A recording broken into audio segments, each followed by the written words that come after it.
Welcome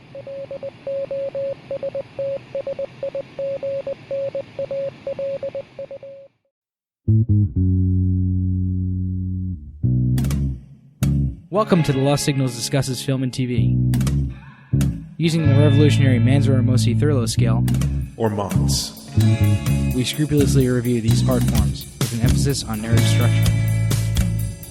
Join us for another entertaining episode.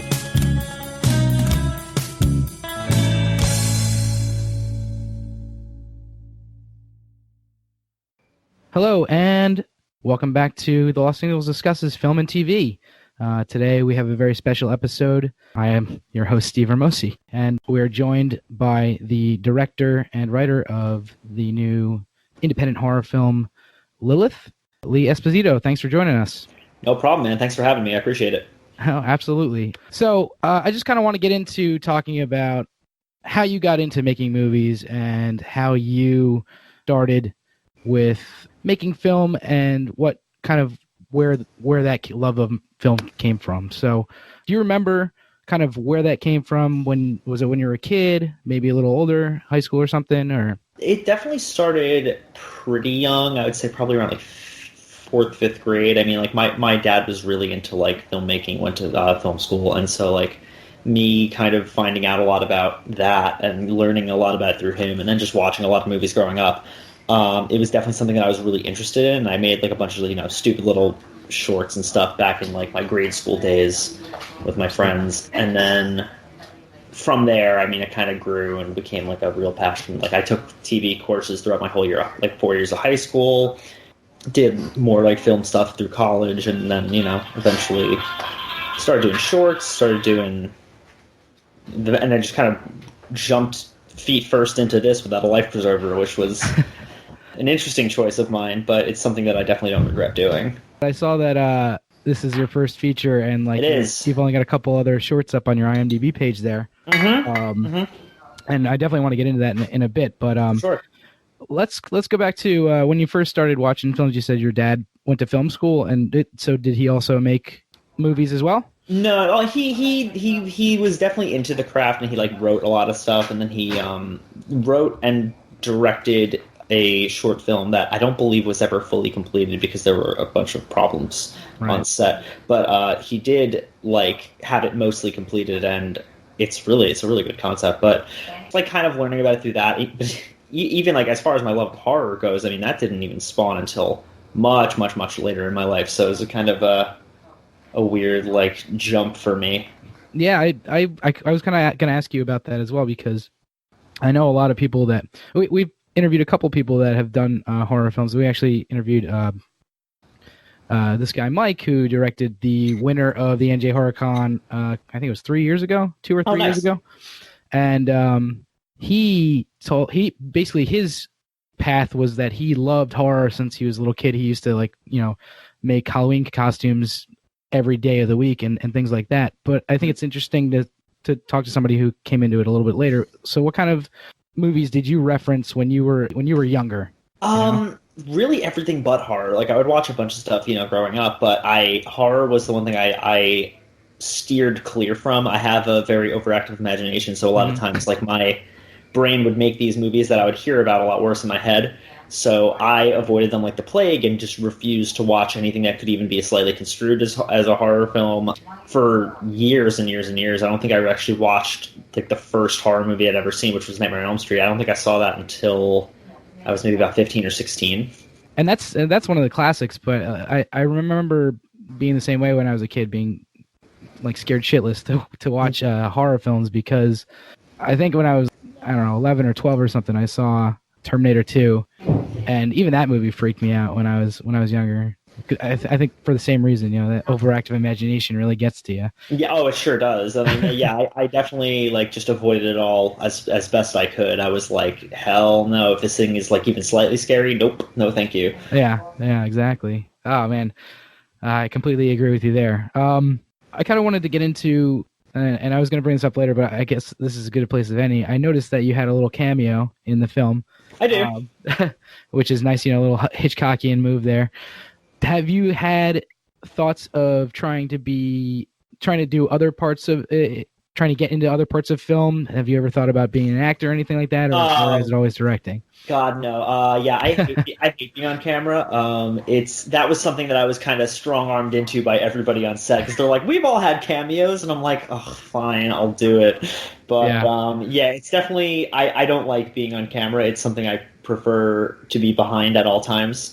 Acting has never been something that's appealed to me. Like, I can't, I'm too in my own headspace to get into somebody else's headspace. Like, I can't do that.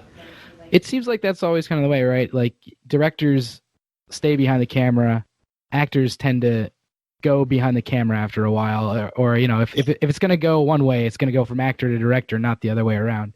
Exactly. Like, I can understand other people's headspaces to the point where I can like give direction, be like, hey, this is what they'd be feeling, whatever. But when it comes to actually like putting myself there, I can't do that. I can't. Yeah. I don't know how anybody is able. Like, I don't understand how actors are able to remove themselves from themselves and like enter another person. That's just so strange to me.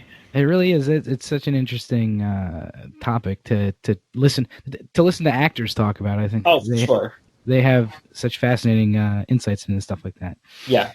Is there anything else from before, like we'll call it BL, before Lilith, that you think kind of shaped you into, like, was really important in shaping you into the director that you had to become to make, your first feature? I mean, like I said, I've always been really a big fan of movies. I've always watched like the behind the scenes stuff and always found it really like fascinating. All the special features on Blu-rays, like that stuff's always been really, really interesting to me. So it was always something I kind of gravitated toward, that side of things. And gotcha. Especially with horror, I mean, like it's just so cool seeing how all this stuff is done and how all this stuff works behind the scenes. That like it just I don't know, it just attracted me to it. And as far as like what got me to the point where, I was able to do this, it was just watching a lot of, stuff and hearing a lot of stories. Sam Raimi with his like 5 friends and Handycam filming Evil Dead. Oh yeah. Just all these things that like really kind of gave me a really good push and really helped to inspire me to do my own thing. Really, yeah, those types of stories are great to listen to. I actually just finished. A24 has a podcast, and they had Ari Aster and Robert Eggers. Yeah, Eggers. I was listening to that. I just finished listening to that today, and it was so awesome. It's so cool to listen to, right? It's like, they're way beyond me, but like listen to them talk about Bergman and going back to all those directors. Like, even just as a fan of film, I'm not a director by any means, but like just as a fan of film, it's like something to shoot for, like get this level of knowledge of the art and all that stuff. Oh, for sure. All right, cool, man. Let's talk about the movie. Sure, let's talk about the movie. Janet. Aren't you happy to see me? No, yeah. We've all been there. Brad's a self-centered asshole who has dragged his dick through a Starbucks full of women. Why not play off that? You want to summon a sex demon? Yeah, basically. Are you high? Even if you didn't sound like a total lunatic right now, which, to be totally clear, you absolutely do. Would it work? Good, you gotta be fucking kidding me. I want to hurt him. Like he hurt me. Something's wrong. We did something bad. Slow down. What are you talking about?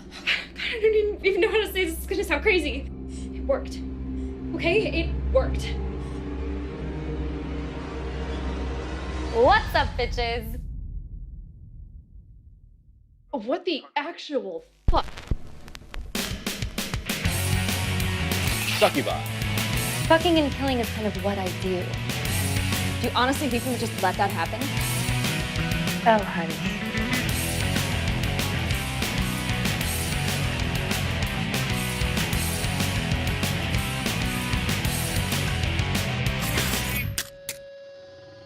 God damn, you are something else. Baby, you've got no idea. I guess the first question I want to ask is, where did the idea come from? Was it your idea? Was it Luke, your writing partner Luke's idea? No, so I mean, it was my idea.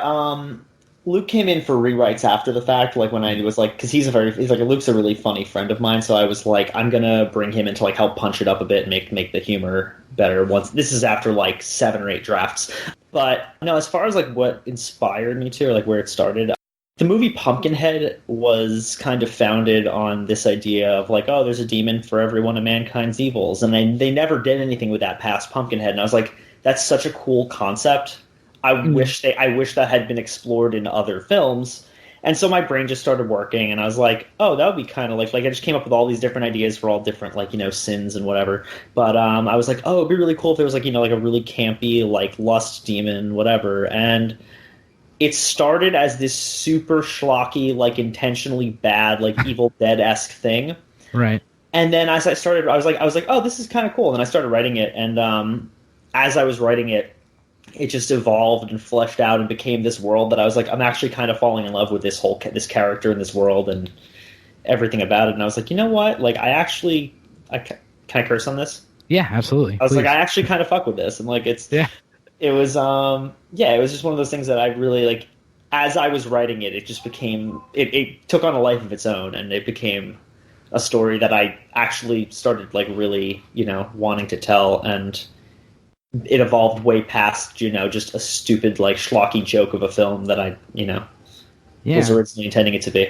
I really, I'm glad that you mentioned, that the comedy aspects, because I think that comedy is a really important part of horror. Oh, sure.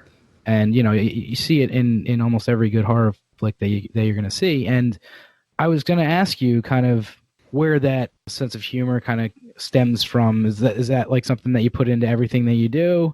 Was that something that got put in, as you said, when Luke kind of took over, came from that, or? It was a little bit of both. I mean, I generally don't tend to aim for too much comedy in my horror, because I'm a fan of like, things like Japanese horror where it's just straight like terror. Right. But this was not that kind of story. It just wasn't. And I mean, it was the kind of thing. So as I was writing it, I was just like, throwing in like, bits of like Freddy Krueger-esque banter here and there, which is it's just fun to write, honestly. Like, it's a really good time. And then like, so a lot of the humor was just me, like, having a very dark sense of humor and writing things like, like, oh, she rips a dude's jaw off during, oral, which is just funny. Actually, I think that was my friend. That was my friend Dylan's idea, because I was talking to him. I was like, "What's a really fucked up way for like someone to kill somebody during sex?" And he's just like, "That." He said that, and he was like, "I'm kidding." He's like, "I'm kidding. That's too far." I'm like, "No, it's not." And I just put it in perfect. there. But yeah, so like things like that. Just like my dark sense of humor. And then when Luke came in, he punched up a lot of like the little beats, like a lot of the stuff that a lot of Charlie's really funnier moments were Luke's additions. A couple of Emma's really funny moments were Luke's additions. And then, like, of course, some of that was just Nell and Taylor, who play Jenna and Charlie, ad-libbing, because the two of them, when they're together, are out of their minds. Yeah, I was gonna say, I don't want to give away too much about the movie, because it's, I don't think it's fully released yet, right? But I thought that there were some really funny, like Charlie from off screen shouting, that doesn't exist, or yeah, that was Luke. That was all Luke. That's great. In the peanut gallery from the other room, that was Luke's edition, and I was like, that's really funny. I put it in there, and it Taylor brought a really good energy to it that made it hysterical, both on set and off. Yeah, it was. I mean, it really did. Like, I thought that your actors had pretty damn good comedic timing throughout. Yeah, like it did feel like they had a rapport, like they were actually friends, Well, Mel and Taylor were friends prior to filming. Taylor's actually the one who got her the role, because we could not cast a Jenna. We couldn't find anybody who fit the role, and he sent me a couple people who he knew. And Nell was the one who I was like, that's it. That's the energy I need. But the rest of them didn't really know each other, and it was just pure luck that I picked a good bunch. Like, good actors can make or break a movie. And so like I was really lucky to find a bunch that, like, I don't feel there was a single weak link among them. Like, I think they all did a really fantastic job with what I wrote. And yeah. Yeah, absolutely. Especially, everybody being pretty young in this film. Everybody really held their own, including you as directing your first feature. Thank you. I thought it was pretty damn good and a well deserved win, at NJ HorrorCon. But I do. Yeah, of course. I do want to go through. I have just kind of the main cast in front of me. I want to go through and give everybody their due. Let me know if I get any of these wrong, but I think I got them all right. So Savannah Witten plays Lilith. Nell Kessler is Jenna, who we were just talking about. Taylor Turner is Charlie. Robin Carolyn Parent as Emma. I thought she did a really good job. Yeah. She's quite the talent. Lily Telford as Kim. And, of course, I have to mention Langston Fishburne as Professor Hardy. Yeah. Casting him was a funny story because he just auditioned for it, and none of us realized at the time who he was until like after we casted him. Oh wow! Like he just did it, and then we're like my producer was like, "Is he related to Lawrence Fishburne?" I'm like, "No, he's not. Of course not." And then like I looked at he's like look it up. I think he might be, and I'm like, okay, I'll just Google that. I'm like, oh, he's his son. Okay. That's so not like so. You guys had he just showed up and auditioned. He just applied on Backstage and then like sent us a video, and then I was like, Vin, my cinematographer, was like listening to it at home, and his roommate was like, "Are you listening to a lecture? Like, why are you listening to?" And he was like, "That's it. Like, there we got it." Because I mean, the fact that he sounds so professorial and like, it worked. It worked really well. Like I said, I'm really proud of like all of them. They did such a good job, and like. I've said this a million times, but Savannah as Lilith, I truly cannot think of a different person to play that role. Like, we had a lot of people audition for that character, and of all of the auditions we got, she was the only one who understood the character and understood the energy to bring to it. There were too many people trying to play it like too like seductive or too like, I don't hokey know. Almost maybe, or I could see it going the like exact opposite way even. I don't really get anyone. No one had like the peppiness. Like no one had the bounce to them. And Savannah is just naturally like a bubbly person. Yeah. So for her to bring that while also being like pretty menacing at times, I was like, this is what I needed. This is perfect. Which is funny because like she could not be the more opposite in real life. She's so sweet. She's like the nicest person. She's one of my closest friends now. But she's like she really, really, really understood that role, and I'm so grateful. That's awesome that you like. Not only can you, so you didn't know her before, started. No. And I didn't know any of them. I cast them all just through Backstage, and like they all managed to really, really get what I was going for, which was excellent. All right, I wanted to ask a couple other things about the technicalities, I guess. Sure. How long was it between when you kind of formed the idea, started writing, to starting principal filming, and then to getting a finished product? What was that time frame like? Total was probably about 4 years. I started writing the script originally in like late 2015, I want to say. And then from then until between then and 2017, we shortened it down to about 6 or 7 pages and did like a little proof of concept short version of it just to like try and get investors on board. Shot that in August of 2016, and then by January of 2017, we were rolling on pre-production for the actual feature. Started principal photography in August of 2017, and then shot straight through to the beginning of October. And then we wrapped up post-production, considering the fact that we had very little money left and very few people on crew. We wrapped post-production March of this year, so it's been like... It was a little less than 4 years, about 3.5 years of my life poured into this. Yeah, but now you got a movie. Yeah, it's wild. I mean, we got a movie, that's for sure. That's pretty awesome. And have you been going? I'm guessing you're doing kind of a bunch of not awards, but like cons and stuff like that, maybe even award ceremonies and things like that as well. We've submitted to a few festivals. We've gotten rejected from a lot. We got into NJ HorrorCon, though. We got into one down in Florida, and then we got into the Hot Springs Horror Film Fest in Arkansas. And then we've gotten a bunch of just like independent theaters locally to screen it here and there, which is really awesome. But I mean, as far as awards go, like we were the only one we actually were nominated and won for was NJ HorrorCon, which is wild because we were up against so many great films and so many films that had, way more budget and way more star power than us. So I fully did not expect to win. There's a video out there of like the award ceremony, and you hear, like, they say Lilith, and you hear me shout, "What?" All right, and the winner for the best feature film is Lilith.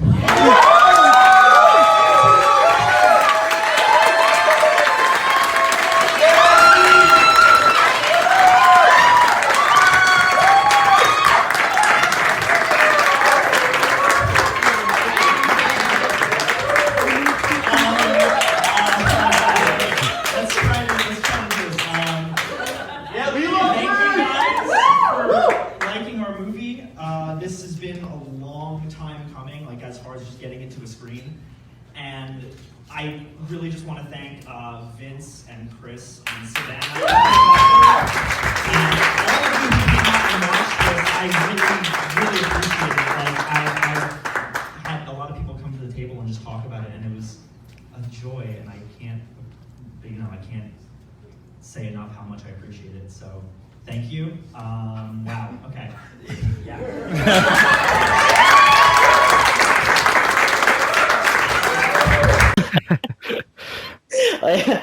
I was truly just preparing to lose. Like, I was setting myself up for it.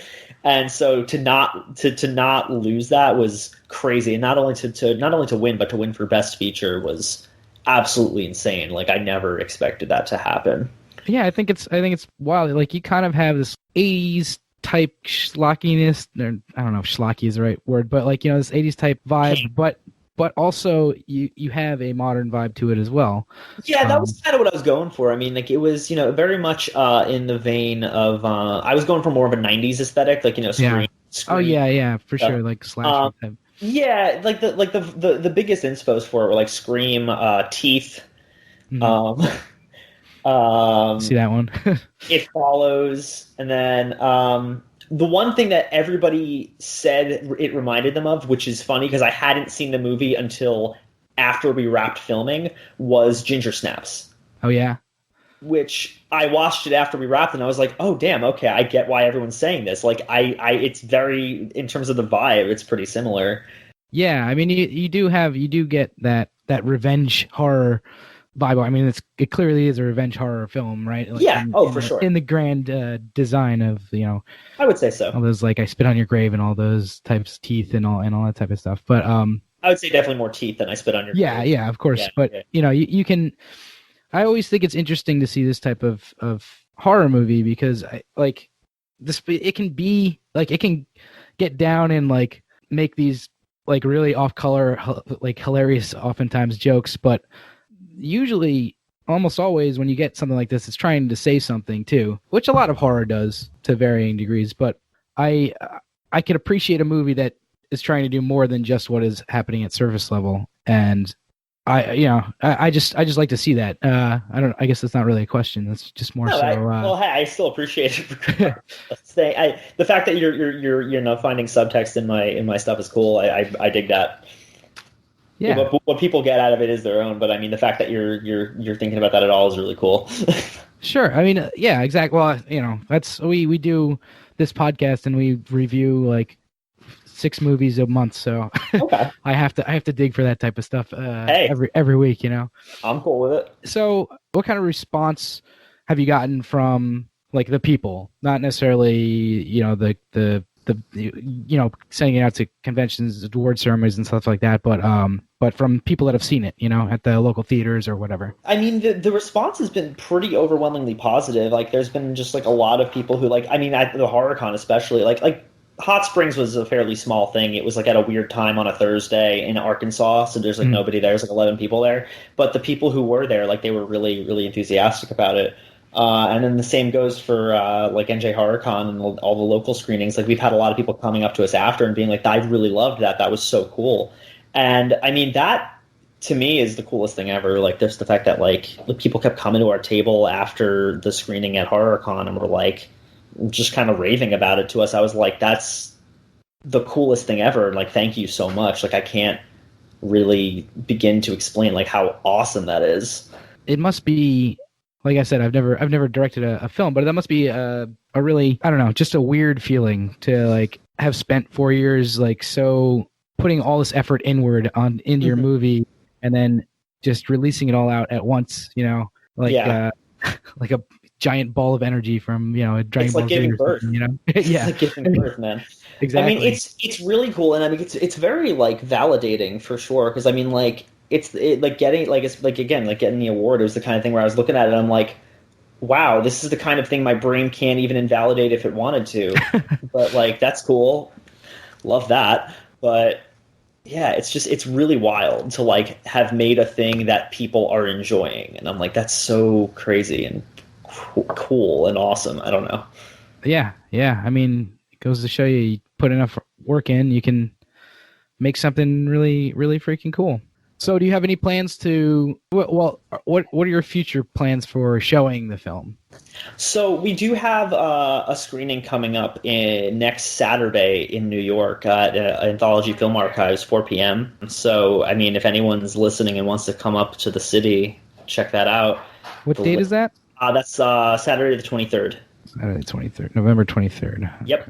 Okay. So we'll be screening it there, and we've got some merch and stuff that we can, you know, we're going to be selling. But it's really, yeah, I mean, like as far as anything past that, I mean, we're trying to find people to, you know, get a distribution deal just to get it out there for you know the other states, so that people further than the East Coast can see it. Because I would love that. Yeah, it's just at the moment, it's just kind of the waiting game and trying to find somebody willing to pick it up and just kind of shop it around or just put it on a streaming service or something. Because I don't care how people see it. I just want people to see it is really what it comes down to. Yeah, of course. You know, get it out there, make your works known throughout the land. So do you have any plans for another film coming up, or are you going to give yourself a little bit of a rest in between? I've got a lot of things I'm working on as far as you know, scripts go. I've got a couple of really great ideas that I'm like really excited to be working on. I just have kind of shitty writer's block lately, but I have been trying to kind of get myself out of it and write a bit more. Like I said, I have a short. I got a couple features that I'm trying to write, and then, but at the same time, like me and my production partners at Ritterhaus, we're also just trying to get some commercial videography clients, because at the moment, like, you know, got to keep the lights on, got to pay the bills somehow. So we're just currently seeking a bit of commercial work for the sake of making money, and then once we have, like, you know, stable flow of income, we're going to jump back into the more creative aspect of things, which will be great. Well, I'll keep my ears open, and if anybody needs any commercial work done, you know, stuff like that, please do. That'd be awesome. Way. Love that. Awesome, man. So I wanted to. I have a question that I use to kind of trip everybody up. Not trip everybody up, but like I like to put you on the spot right at the end here. Go for it. So I'm gonna because of what this movie is, I was gonna ask you. I like to make my guests do a top 5 list. Okay. What are your top 5? And I was gonna ask revenge horror movies, but if you don't want to do that specific of a topic, you can just do top 5 horror movies. Top 5 horror movies. Okay. Number 1 is and will always be It Follows at the moment, because that movie blew my mind and continues to do so constantly. The rest are going to kind of be in no particular order, but Candyman is on there for sure. Mm-hmm. Nightmare on Elm Street 3 is on there for sure. Twin Peaks Fire Walk with Me is one of my favorite films of all time. That is up there. And then, shockingly, see, this is hard because it's like it fluctuates, this last one. Uh-huh. I'm gonna say this one though, because it has never left my head from the moment I saw it, is the 2018 remake of Suspiria. I am in complete agreement with that, man. That I loved the original Suspiria. Oh, same. I liked the remake probably quite a bit more. Yeah, same. The remake, like I saw it in theaters back, you know, when it came out last year, and it truly blew my mind. Like, I was just sitting there, like, staring at the screen, jaw on the ground. Like, I'm like, this is incredible. And I left the theater, and since that day, over a year ago, I have not stopped thinking about that movie. Like, it's so good. That is, yeah. I mean, that's a pretty solid list there. Thanks. I was trying to think of what mine would be earlier, and you know, I just saw Midsommar a couple weeks ago for the first time, and it was like, oh, holy shit. I adore that movie. And then I went and saw The Lighthouse like 2 weeks later, and I was like, Jesus, what's going on this year is like horror, my horror fantasy, you know? Like, even though Lighthouse is like maybe not horror, but it's close enough. It's everything. Yeah. It's every genre. Exactly. But I mean, like, yeah, Midsommar is my favorite film of this year. Honestly, like I saw that twice in theaters, and I was like, it really had that. That's another one that just stuck with me. And like, there were a lot of things I saw this year, and there's like a lot. I have my top 5 list of the year like pretty much done at this point. But like, Midsommar is the top. I think like it's really really great. The Lighthouse, also Joker, Jojo Rabbit, Parasite, all those are like really stellar. Yeah. But Midsommar, I mean, just the fact, like, it's the pastels and Florence Pugh's performance and just everything about Ari Aster's direction is just pretty much perfection. Like, it really blew me away. Yeah, I absolutely cannot wait to see more from Ari Aster and Eggers and even Jordan Peele earlier this year. Oh yeah, Us, like, yeah. You got a bunch of horror people doing horror at a super high level all at the same time. It's pretty wild. Something you don't see all that often, No, definitely. And then Dr. Sleep just came out. Mike Flanagan's doing, Mike Flanagan can do no wrong at this point. Yeah, I got to check that one out. I haven't seen it yet. Guy's amazing. He directs the hell out of a movie, let me tell you. I need to go. I need to go get there and check it out. So I guess we'll move towards wrapping it up here. I don't want to keep you too long, but I did want to ask, when is, well, you said you don't necessarily have like distribution yet, right? So you don't know when, yet. if Lilith is going to be available for wide purchase. My hope is by the middle of next year it will be available for like a wide distribution. That is my hope and dream, but we will see. Gotcha. Okay. When we'll honestly, if you get more news about that, and just shoot me an email, and we'll put it out there for anybody who's interested. Awesome, man. That'd be listening. Great. Yeah, that'd be awesome. And I wanted to ask you, do you have any other plugs for anything that you're doing other than actually? So what's the whole deal with Ritterhaus for the commercial stuff? What do people have to do? Just go to your website, basically? Just go to our website. Give us a call if you're looking for commercial work. If you want us to, advertise your business for you with a nice cinematic edge, give us a shout. You can find us on RitterhausProductions.com. That's RITTERHAUS Productions. Yeah, I mean, if you're looking for any sort of quality commercial work, check us out. Yeah, I mean, I was going to say, I took a look at the demos on your site, and the promos that you have up there. Oh, and they look good, man. The Red Store and all that stuff. Yeah, thank you. Yeah, so if anybody's looking for something, give these guys a call. Please do, yeah. And then, like I said, it's going to be an anthology next Saturday, so if you're interested, come check us out. Saturday at 4 p.m. The 23rd. Saturday the 23rd at 4 p.m. Okay. All right, and we'll put that. I'm not sure when this is going to come out. It might not be out by then, but we will definitely put that up. Okay. Somewhere and let people know. Awesome. And I guess, and so I want to give a shout out to you have 2 partners over at Ritterhaus, right? Yes, Chris Hammerberg and Vin Cavarello. So those guys are holding it down over there too. What were they? They were producers on Lilith, is that right? No. So Chris was my assistant director, and Vince was my DP. Gotcha. Awesome. So everybody really involved in the making of the film. Yeah. Great, man. Well, I just want to say congratulations on 4 years of hard work finally starting to pay off, and I hope so much. In the future, I wish you a ton of luck. Thanks, man. I appreciate that. So I've been your host, Steve-O, and I was joined today with Lee Esposito, director of Lilith. Thanks for joining us, man. Thanks for having me. Editing and engineering by Stephen Hermosi. Music by Christopher Morgan. Check us out on YouTube and iTunes for the shows, and on Facebook and Twitter for updates. Or mods?